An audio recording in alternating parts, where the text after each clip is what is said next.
Hello everyone. We have so far seen water solvent extraction in various other videos. I thought it would be better for me to summarize all of that into one particular video so that it will help you in future. We shall look at them one by one. Okay. So if you just look at this, we have completed our syllabus with respect to ion exchange chromatography, size exclusion chromatography, affinity chromatography, and electrophoresis. So we were left with only this solvent extraction part for your semesters.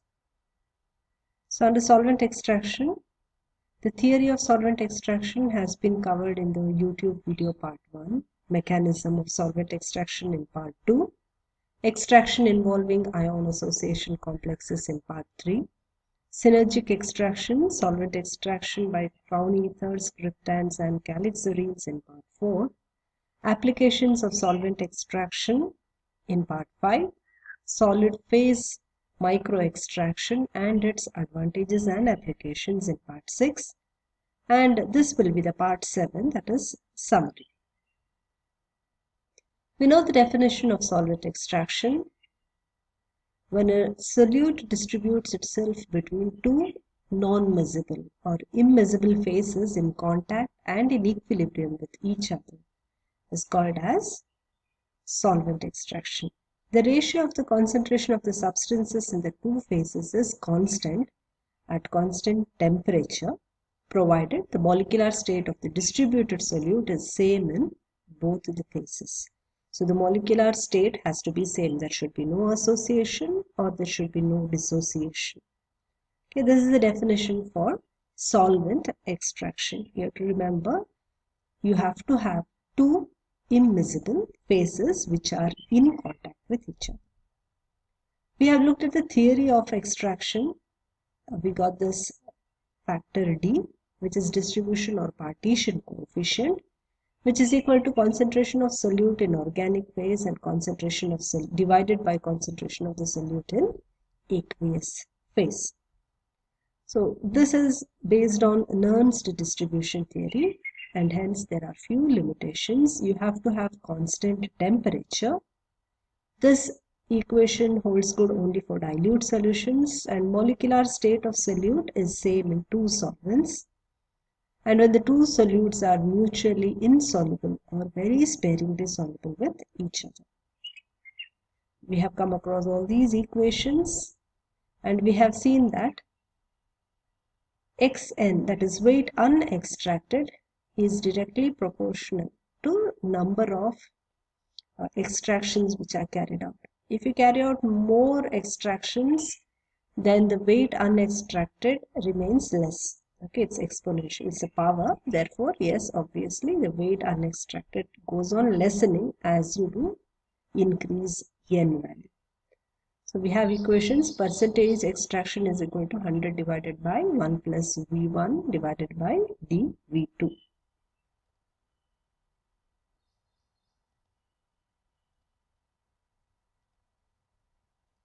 Okay. So we have these equations. There are different types of extractions. One is liquid solid extraction and the other one is liquid extraction. Both these can be basic, acidic, inert, or chelating or ionic in nature.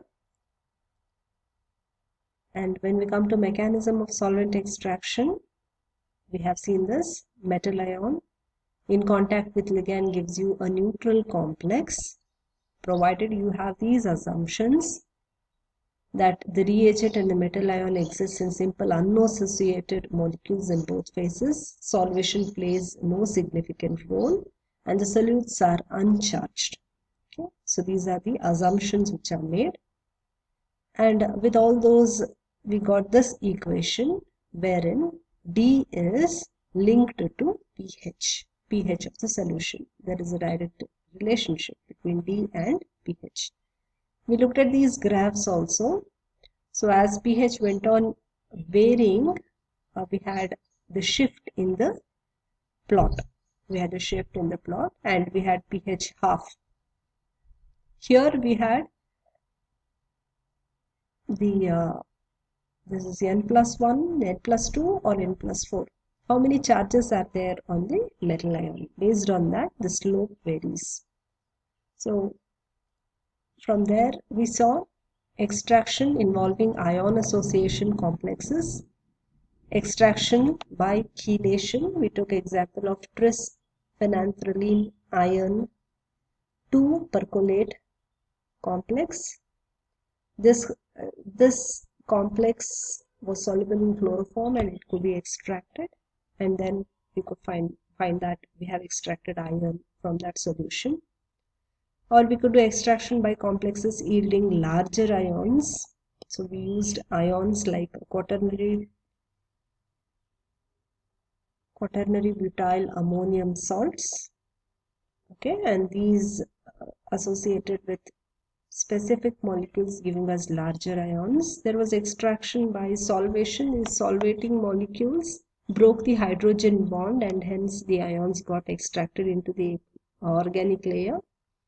And then we have extraction by ion pair formation, wherein we can use either chloro or sulfato to form the ion pair. We looked at synergic extraction. Synergic extraction is an extraction wherein we involve both chelation as well as solvation. Both will play a good role and effective extraction occurs. But chelation should be competitive, and hence solvent should never compete with the chelating agent here.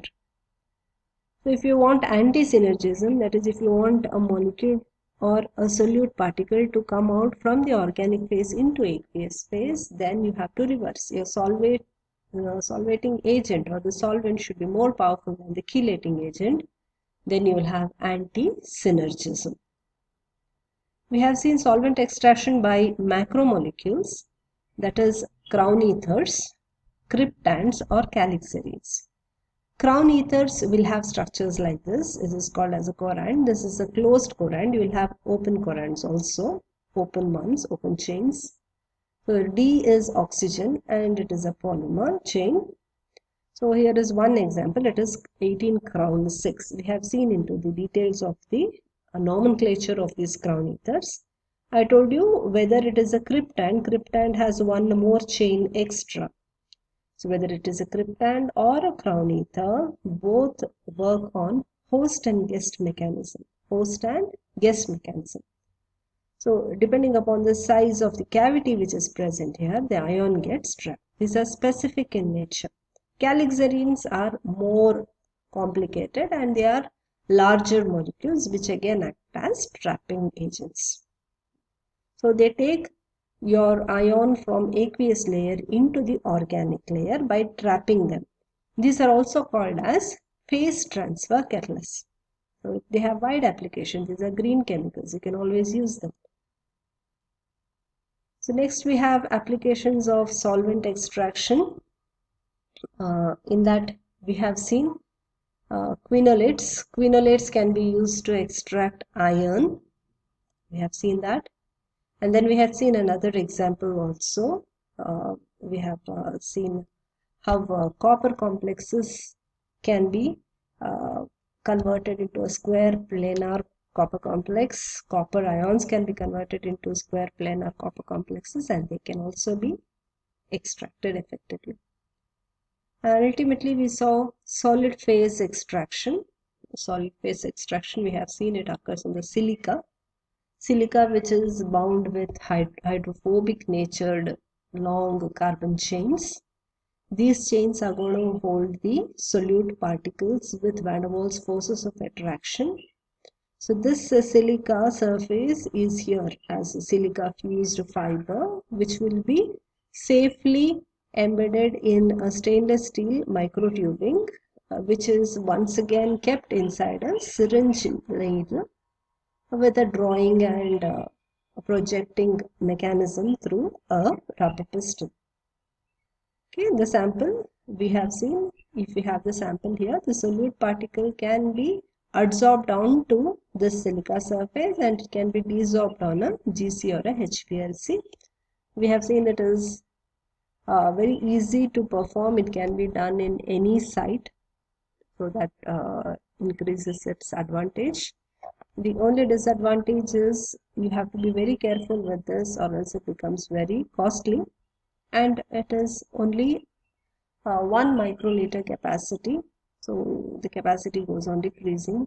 It has wide applications in food industry or in cybercrime, wherein you want any information regarding the different types of explosives which are used. So it finds n number of applications.